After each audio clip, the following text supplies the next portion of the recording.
Good evening, ladies and gentlemen, whiskey drinkers of all ages and sizes, colors, genders, and perhaps even sexual persuasions. And with that being said, some fucking meat stick by the name of Hans Gruber commented on my Redbreast 15 video that he's had enough of my DEI bullshit. Hey, Hans Gruber, why don't you go fuck your face and lick my ass on the way out? How's that for a fucking answer? Eat my shit, bitch. How you like that? How you like them apples? You like apples? How you like them fucking apples? There you go. Tonight on the bed, we got the Mad Micks Not Cheap Whiskey Review number 27. Oban Distillers edition. Now, as you guys know on this channel, I am a big fan of Oban. Just because I'm a big fan of Oban does not mean you're going to be a big fan of Oban, but I love Oban. I found this one up in New Hampshire.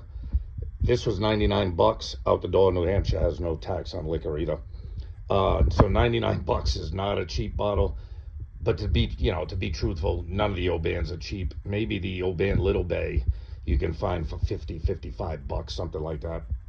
And that's good. It's good for the cheapest whiskey. But this one, however, was not the cheapest one. And I think they've got an Oban 15 coming out. It's been released already. I haven't seen it in my store. But that's a $149 bottle, so I'm sure I'm not ready to pull a trigger on that one. But I might. Maybe I'll go give one with my buddy Gary up in Maine, and we'll split a bottle whenever we can get our hands on it. But 99 bucks, not a cheap bottle, but I do love Oban. So with that being said, let's get the nose right up in the glass. Oh yeah, that's sweet right off the rip. Sweet and fruity. You catch a hint of malt, and you catch a hint of that specific Oban flavor. I'm not getting it as strong on this. The Oban 14 has its own distinct flavor. Whether it's the yeast, whether it's the malt they use, I don't know what it is. This is buried behind the sweetness and the fruitiness of it. I think this must have some sherry cask influence in it. It's a little bit darker. I'm not sure whether all Obans have some sherry cask or just some. I probably should have read the bottle. It would probably tell you what the Distiller's Edition is. You could probably pause it and read all that. I don't think it tells you much about what's in it. Well, it says extra, does it say extra mature, double matured in Montanilla Fino seasoned American oak cask. So I'm assuming that Montilla Fino must be a type of wine.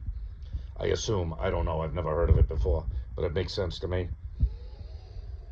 Yeah, the sweet, the fruit, a hint of malt, nice and smooth.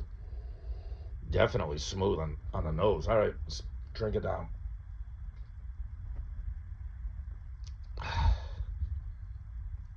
Oh yeah, that's smooth. It's got a nice, it's different. This one's taken me by surprise. Obviously, I had a couple of shots of it before, but I was half in the bag when I did it, so I didn't really get all the flavors.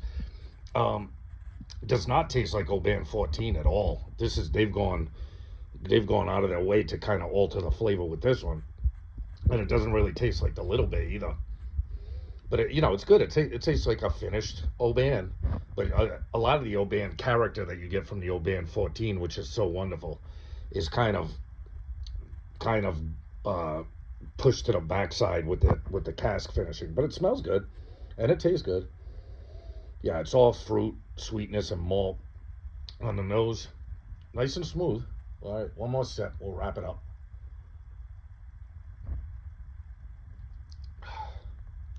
Yeah, smooth. The fruit is kind of mellowed down on the palate. The spiciness is amped up a little bit. It's not overly spicy like some other scotches I've drank recently. Yeah, it's nice. It's very smooth, very drinkable. It tastes like a finished Oban, which obviously it is, so that would make sense, right? There's no real revelation. I like it, but I tend to like Oban anyway. So if you don't like Oban, obviously you're not going to like it just because I say I like it. What would I give this one? Let me put the glass down. All right, the Mad Micks Not Cheap Whiskey Review, number 26, I believe it is. I'll mark it right in the title card. Oban Distillers Edition, $99. I'm going to give it an 8.7, 8.6, 8.7. The reason I love the flavor, I love Oban, it's definitely a good drinkable whiskey. You would not be disappointed if somebody gave you a dram of this. Whether or not you're willing to spend $99 for it on your own, well, that's entirely up to you. It was kind of, it kind of hurt me if I wasn't on vacation and hadn't put aside a little money. You know, what I do is I save up my change all year round. Then when we go on vacation, I've got at least, somewhere between 100, $200, sometimes even more. Bringing up all my rolled change, usually put it in my girl's checking account or something. And then if I want a bottle, when we head on vacation, I had more than enough to cover the bottle, saved up. And that's really the only reason I bought it. Probably in my everyday drinking. I might have tried it eventually, but I'm not very often I'm going to spring $99 for a bottle of booze. It's just, you know, I like to drink my booze, not just put it on a shelf and look at it. You know what I mean? So I like it. Do I think it's worth $99? Yeah. In my world, no. But in my world, a bottle of Oban 14 wouldn't be $89 or whatever, $85. So the prices of all the good scotches have gone skyrocketing. The price of my bank account stays the same.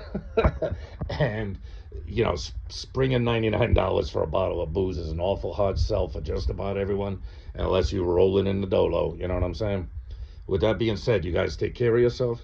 Always take care of yourself. Always love yourself. Love your family and friends. Don't leave me idiotic comments.